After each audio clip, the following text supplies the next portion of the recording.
Welcome to CoBB, Conversations on the Business of Brands with Sudeep Chawla and Sharavan Raghavan. Getting into the marketing side of things. Yeah. You mentioned you very casually name drop big brands and big people or big companies. So let me put you on the spot. Yes. What's been the most favorite campaign or brand that you worked on and you enjoyed analyzing? And let me just remind you, we worked on a brand ourselves. So yeah, just putting it out there. But Yeah. please. But I'm going to take the liberty. I have ones that I've really, really enjoyed. It's one of you is definitely with you. But Thank you. yes, but I'll come to that one later because you came later into my life. Okay. Yeah, go ahead. Accepted. So this is my favorite one, Moov. Okay. And that's when the first time I started working with Darshan by 1999. That tells my age, but that's all right. I love the Moov study because it was about repositioning Iodex. That's the first time I said, we've grown up with Iodex, right? Ooh, Yeah. ouch. And your Moov is such a good brand. And we said, but before we studied Moov, we actually studied body aches, pain, backache, and everything. We knew every ache possible and the solutions for that, right? And therefore, what are the gaps? What is IDEX doing well, not doing well, all of that. That time, the pain point was when you put IDEX and you put your shirt on or anything, it would leave a black mark. Yes. Right. And it came in this glass bottle. Mm. What we came out was a tube, Yes. white in color. What we also realized that it needed to leave a little bit of a sensorial feeling. You never know when it's working, right? You've heard all this sales. Now, you put that and then you cover yourself and all of that. So it was great understanding what people do. But the important thing was to give a nice, once you put it, you needed to feel the product on you. A little warm feeling because that's the cocooning feeling that you require, right? Right. And you'll still do that. And that was something that we discovered. What are the product attributes, the perceived benefits, the features? That was the first move. But my greatest aha moment of Moov has been, so why are people not using Moov? Because we had decided that Moov should be in everybody's first aid kit. That's what Darshan Bhai had said. Why is it not in the first aid kit? Kya ho raha hai? So we kept doing a lot of research, right? It happened different points of time. Yeah. I remember this was in Delhi and there was this lady, must be about 40 years old. And I said, first of all, I realized that Indians have a high tolerance towards pain. We keep postponing it, dude. I said, I said, no, something has to do. No. Nahi, kuch nahi karte. I said, okay. So then I said, but what happens to your backache? What do you do? Because you have this pain. She said, थोड़ी देर के लिए late जाते हैं. I said, थोड़ी देर के लिए late जाते हैं. And उसके बाद, it becomes painful, na? Why don't you do something about it? Why don't you? I said, Moov, why are you going through this pain not doing something? She turned around and saying, have you tried putting Moov on your back? Zip. And then I realized that, try reaching your back. Try. She said, कौन है लगाने के लिए? So I asked, who's there? She said, nobody is there. So I said, why can't you ask your husband to put it? Saying, what are you talking about? I'm going to ask my husband. And then I realized the issues with this. And the same issues were in Chennai. Again, whether it's SEC A or B, carrying those, water shortage, right? Therefore, everybody is carrying water. Again, backache. She's also not putting it. And then I realized that there had to be a caregiver. The caregiver had to be the husband, but you had to normalize that behavior. And therefore, we worked and embarked on that journey. A, who's a caregiver, correct? And making it okay for the husband to apply it to the woman's back, saying, "Hey, kuch kar lo," all of that. The second thing we realized that Hydex or any of these rubifications were not our enemy. Sleep was the enemy. Sleep is your competition. Because all the time she says that I'll get better by just lying down, right? So we needed to fight that you don't need to lie down. You need someone to just apply this for you and get better because it's such a good product. That really, really just really made me appreciate why I was in this business. Nice. It's a lovely insight and a lovely case also. Yeah. I remember hearing Tanmay Bhatt, of all the people, talking about some of these insights. And he says that our parents' generation has grown up on bearing pain because the cure for pain was always rest and reset, which would take away from productivity. So therefore, उनके लिए हर दर्द हसीन दर्द था. Wow, I love that Haseen Dard. Correct. And this is the articulation I loved, कि वो घर में एसी नहीं चलाएंगे, गर्मी सहेंगे, क्योंकि हर चीज का मतलब ये बिल्डअप करना. तो उनको हर दर्द हसीन दर्द लग. And our generation wants to solve for this. They want to live in convenience. Again, I think comes from mindsets. Yeah. But I was kind of reminded of that articulation when I was listening to you. I love this Haseen Dard. I'll use it, right? I love these words. Give credit to Tanmay Bhatt. Correct. Okay. Coming to my second favorite one, Yeah. it's working with Sharavan. Yeah? The tank set. Okay. And why I liked it is, again, we were building something. If you know, in Mondelez, Tang was a very small brand, right? Yeah. We And call it the rounding error. The rounding error. But I took the opportunity with Vijay Sequeira, again, a very smart guy, and Sharavan got into it. And I remember my very first presentation that I made to him, and he said, nobody has ever made a research presentation so fun. I love it. And I said, really? And that set the journey of really understanding the Tang mother. But the turning point, if you remember, Sharavan, was the study that we did for the 1 liter pack. Right. The litro pack, yeah. Yeah. Now, what happened is these two gentlemen didn't know that internationally there was a study conducted understanding why people do not like having Tang. And that was done in Delhi. Delhi is the biggest beverage market, right? And unko Coke, Pepsi, wo sab cheez achhi lagti hai. And ready to drink. So we said, why are they not accepting the powder format drinks? So I deconstructed that. I'll give you 3 reasons why. It was an aha moment for me because Delhi is all about flaunt, right? Yeah. They said, ma'am, ये तो powder में जब आप glass में करते हो, ting, ting, ting, ting, ting in the kitchen, everybody can hear you're making this. I said, okay, great. I didn't know it was a problem. Second thing I realized is that residual image of Rasna, right? And those globules floating and that ugly drink. Again, socially embarrassing. You know, you got your guests and then you're giving them something that just doesn't look right. You couldn't afford to get them a Coke or a Pepsi or a thing, right? And the third thing I realized is that while they were making the Tang, okay, they had to keep tasting to get it right. It Taste was was never inconsistent. perfect. It was never perfect. Whereas when you have a ready to drink, it's always the same, right? And that Correct. I think led to saying that if we have to create a product, Tang product, which dissolves completely, and you can make a ready to drink Tang, what would that be?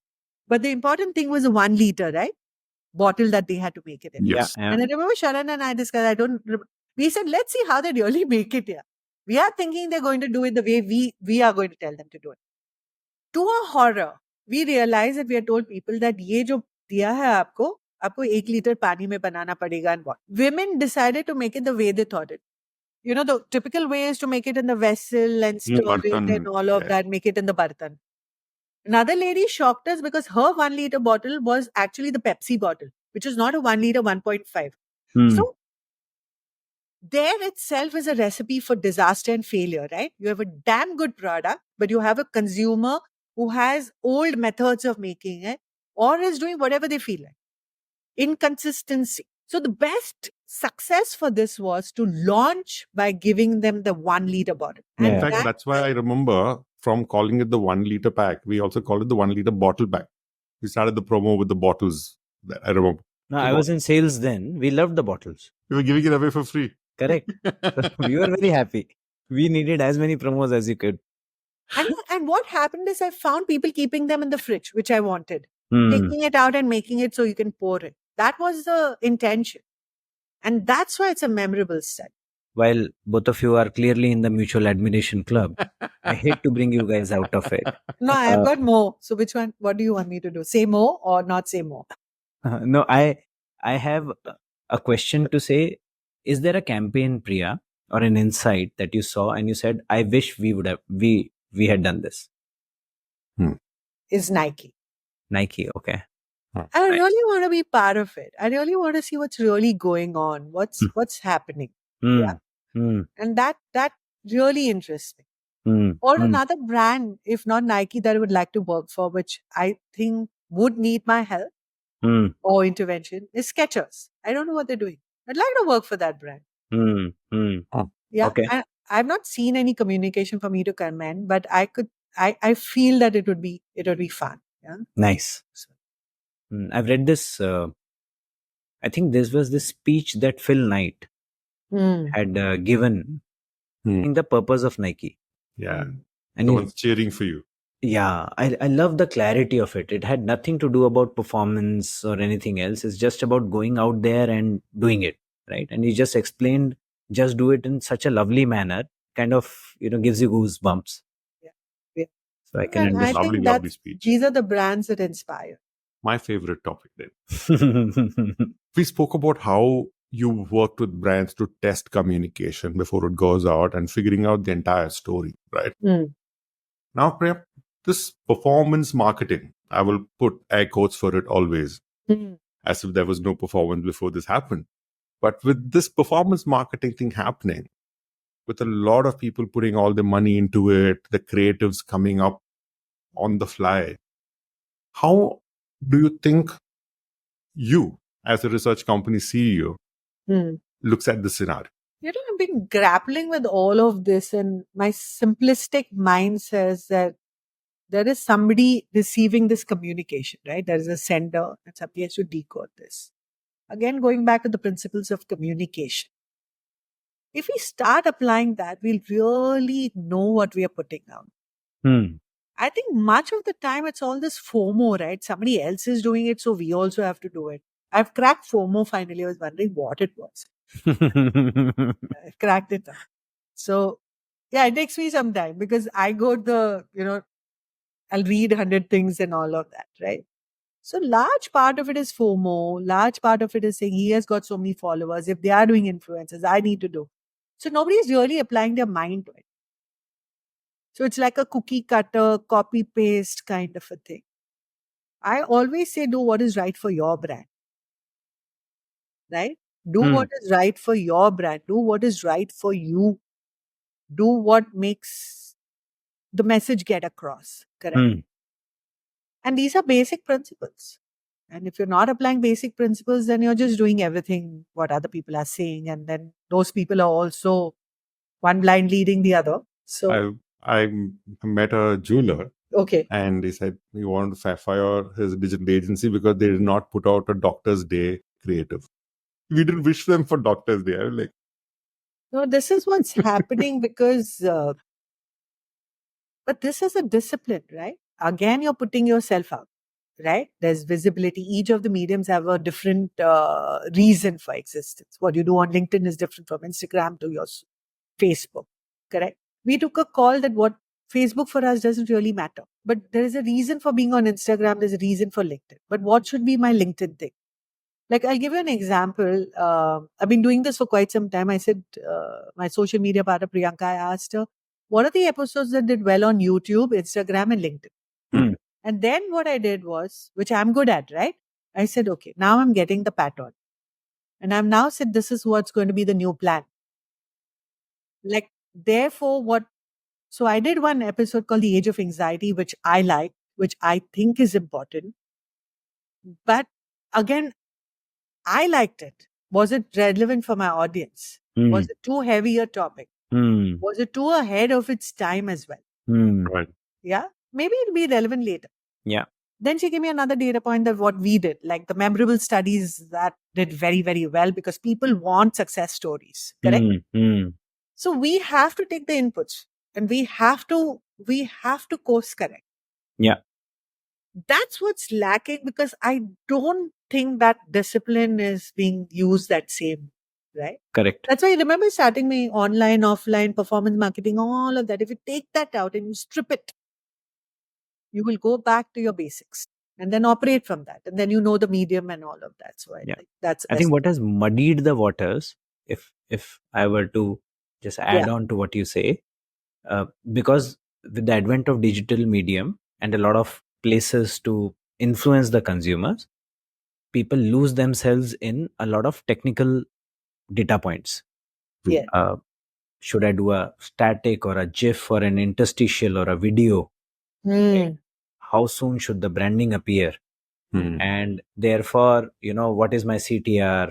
How am I, what is the landing page bounce rate? So you lose yourself in so many data points that you forget to answer the how or the why. You're only talking about the what. Yes. And Yes. and therefore you can remain busy in whatever you choose to. But I like what you said, that fundamentally it is a communication that somebody is receiving. If you're not solving for their pain point, and if you're not getting to the real reason why it should work, everything else will remain superfluous and you will keep struggling with it. Like many asked me, why did you start Thoughtful Thursdays? I'm sure I said, see, I want to see whether I can last 20 videos. Hmm. If I can't last 20 videos, I'm not going to do it. Hmm. But if I've lasted 20 videos and I've understood what it is and why I want to do it, then I'll continue. Correct? Okay. And it's been a journey. Hmm. And then I said, no, I need to actually get it down to what is Thoughtful Thursdays. And I used to say Thoughtful Thursdays, are interesting conversations that I have with people during the week. And Sharavan knows I do that. Hmm. Things that have sparked a thought in my head, Hmm. set me thinking. That's it. That's the value proposition. Nice. But I had to work on it, right? Hmm. It's not, and why can't we? Because we are in this business. If we are saying that to all our clients, we have to do it for whatever we're doing, whether it's your podcast or mine.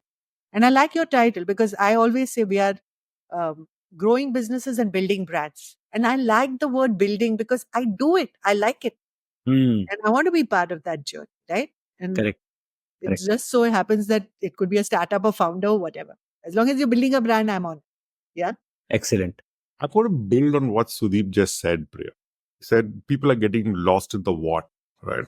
Mm. But the truth is, in the marketing food chain in a company, Mm.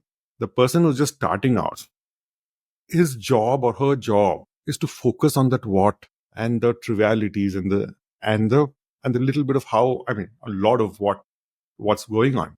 Mm-hmm. So for them, how do you think they can use research to do their job better or even get better as marketers themselves? Hmm. I think for anything that you do, you need to absorb yourself in. Correct? I think we are at a time when there are enough and more books on the subject. Be it podcasts, be it books.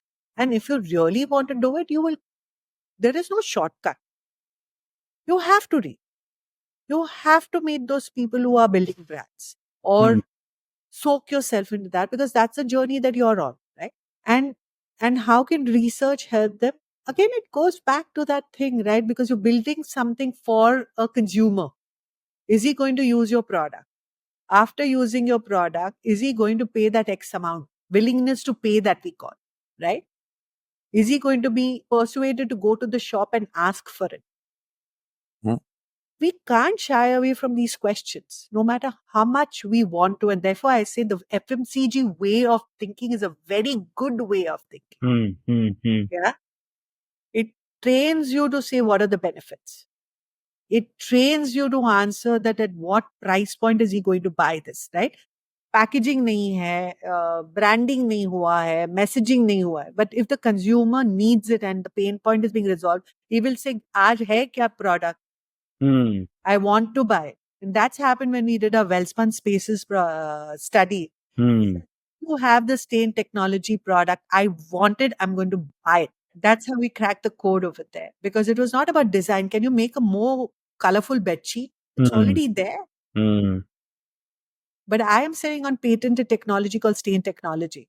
Hmm. You know our bed sheets get messy. Indians eat in their bedroom.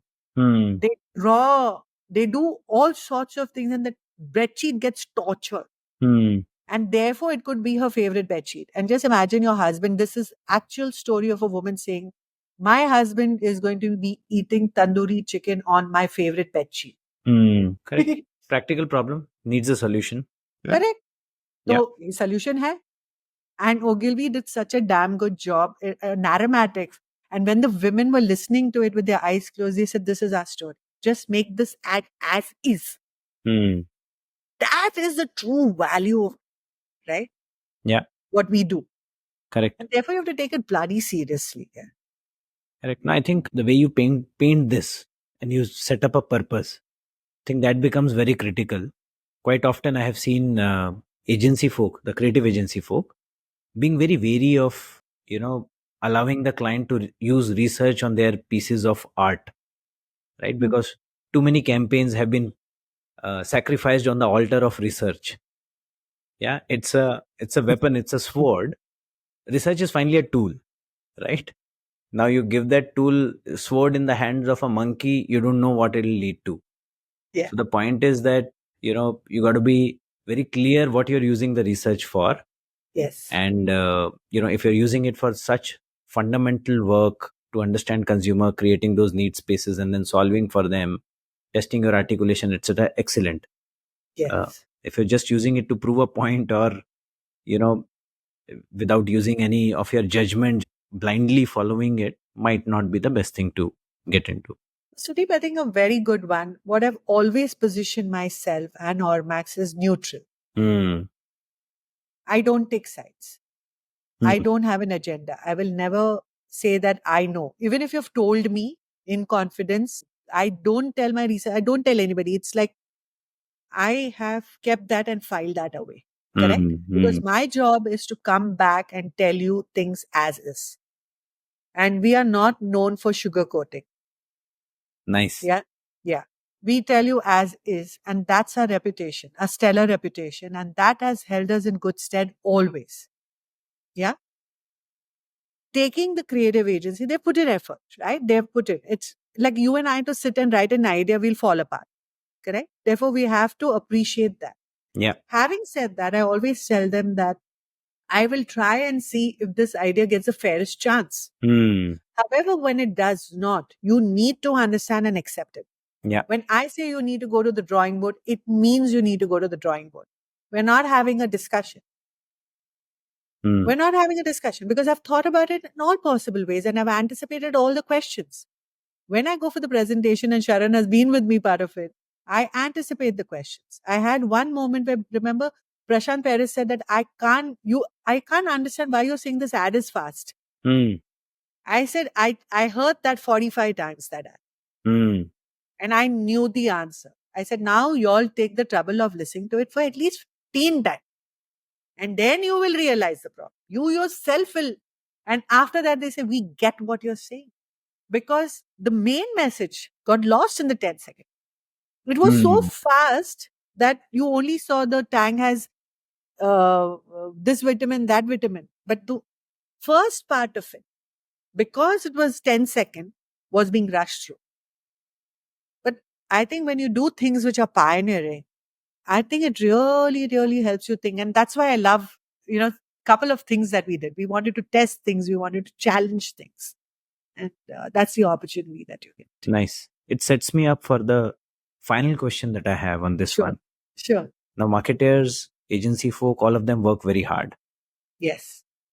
What will be your suggestion to any market research professional on breaking bad news to marketers and agencies? Obviously, you don't take sides, but there will be times where research comes back and says, sorry, guys, right? Suggestion for market researchers, how to do it. I can only say one thing. You should have the humanness of delivering that presentation. And I've learned this from the MD and chair. He said, we are not here to write a doomsday presentation. I remember him telling, nothing can be doomsday, correct? Yeah. You have been given a task. You have to say it as is, correct? However, it's your job also to look for opportunities. That's why they've come to you. They've not come to you saying that you're the bearing of bad news, but you should be the harbinger of opportunities and good news as well. It might be wrong. You might have taken the leap of faith, which we do in our Ormax recommendations and this. But you are approaching it with that lens. And I always remember. Fair. I think Yeah. Yeah. very simple, but not very easy advice to follow. Yeah. You sometimes get carried away by what you really want to convince the client to do. So Therefore, you have to work hard at what this piece is communication. Or he just said, you're in the communication business. I said, I thought we were in the other business. What he's saying is that after you've done all of this, when you are standing up over there, then there is communication skills, your presentation skills, your tone of voice, all of that also has to come. Excellent. I think that's a very honest and a very clear answer for anybody who is looking for some tips to how to do that. It's been a joy to talk about all of these topics. We have delved into them at different points in time, but it is Yes. always a pleasure to talk to somebody who has lived and breathed these topics day in, day out. Hence, listen to your perspective and possibly, enrich our understanding as well as hopefully everybody else's who is listening to this podcast. So thank you Thank for you. doing this. Thank you. It's been lovely. And Priya, thank you so much for taking the time and talking to us. Thank you for listening to CoBB, Conversations on the Business of Brands with Sudeep Chawla and Sharavana Raghavan. Subscribe and learn more at cobcast.net. That's CoBBcast.net.